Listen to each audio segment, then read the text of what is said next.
Orang Kristen menganggap hubungan sedarah tidak dibenarkan. Yang dimaksud hubungan adalah antara laki-laki dan perempuan dalam ikatan asmara maupun persetubuhan. Larangan tersebut berdasarkan beberapa versi, secara tradisi, medis, maupun Alkitab.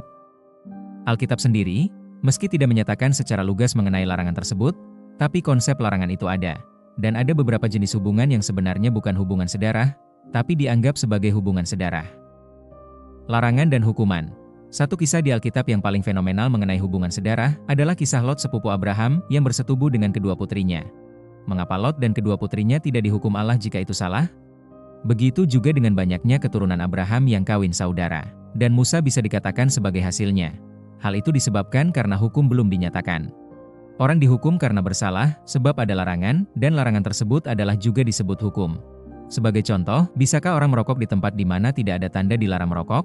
Tentu saja bisa. Sebaliknya, larangan dibuat karena berbagai alasan logis, seperti berbahaya, mengganggu, merugikan, dan lain sebagainya. Dan hukumannya bisa perdata maupun pidana. Roma 3 ayat 20, sebab tidak seorang pun yang dapat dibenarkan di hadapan Allah oleh karena melakukan hukum Taurat, karena justru oleh hukum Taurat orang mengenal dosa. Bukan hubungan sedarah. Di beberapa jenis hubungan, ada yang dianggap sedarah tapi sebenarnya beda, karena dinilai sangat menyerupai. Yang dimaksud, seperti istri yang suaminya sudah meninggal, bisa dikawini saudara suaminya, jika ia tidak memiliki anak, dengan maksud menciptakan keturunan. Ini dilakukan untuk memelihara garis keturunan, seperti dalam tradisi Yahudi. Sekaligus juga, melepas aib seorang perempuan yang tidak memiliki anak. Di zaman sekarang pun demikian, hanya saja, lebih bersifat bebas tanpa paksaan, atau tanpa ikatan tradisi. Baik karena sukarela, ataupun untuk menafkahi. Terlepas dari apakah perempuan tersebut sudah memiliki anak atau belum, selama keduanya dalam status lepas atau tanpa ikatan satu tubuh, maka keduanya layak bersatu.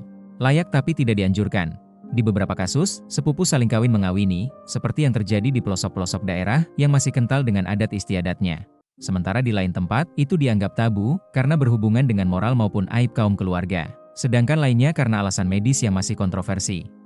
Sebenarnya, perkawinan saudara sepupu tidak dilarang, hanya saja tidak biasa, terlalu dipaksakan, juga karena masih kontroversi sebab kematian Yohanes Pembaptis.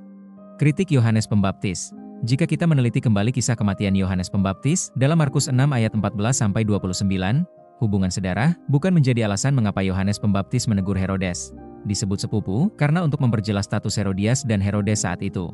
Sementara mantan suami Herodias sebenarnya juga adalah saudara tiri Herodes dari ayah yang sama. Bisa dikatakan bahwa hubungan mereka sebenarnya adalah dua saudara yang memperistri sepupu mereka sendiri. Dianggap tidak sah karena saat itu, Filipus masih hidup dan berstatus suami Herodias yang kemudian menikah dengan saudaranya Herodes Antipas.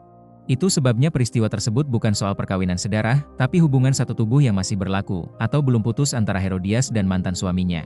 Untuk itu, kita tidak berspekulasi, sebab hanya Herodes yang ditegur Yohanes, sementara saudaranya tidak. Dan lagi, perkawinan antar sepupu di kalangan bangsa Israel saat itu dan sampai hari ini tidak dilarang. Yang dilarang, hubungan sedarah adalah sesuatu yang dimaklumi ketika permulaan dunia akibat polemik keturunan pada bangsa-bangsa sebelum Kristus lahir. Sebelum hukum Taurat, tidak pernah Tuhan Allah melarang hal ini ataupun berlaku sebagai ketetapan hukum bagi bangsa Israel. Alkitab menerangkan bahwa moral manusia adalah juga yang membedakan perilaku budi manusia itu sendiri. Dengan kata lain, manusia membedakan etika hanya berdasarkan intelektual. Begitu juga dengan perasaan manusia yang secara alami mampu membedakan perilaku. Ditambah lagi dengan adanya pendidikan moral dan agama, sehingga sebab akibat hubungan sedarah menjadi sangat jelas. Maka ini yang sebenarnya dilarang, bahwa hubungan yang merusak status keluarga, seperti hubungan orang tua dan anak, juga saudara kandung. Bukan hanya dianggap salah berdasarkan intelektual manusia, tapi juga memiliki catatan ironi terhadap keteladanan moral manusia. Sekarang kita mengerti bahwa moral manusia juga berperan dalam menentukan benar salahnya perilaku kita, termasuk juga dosa.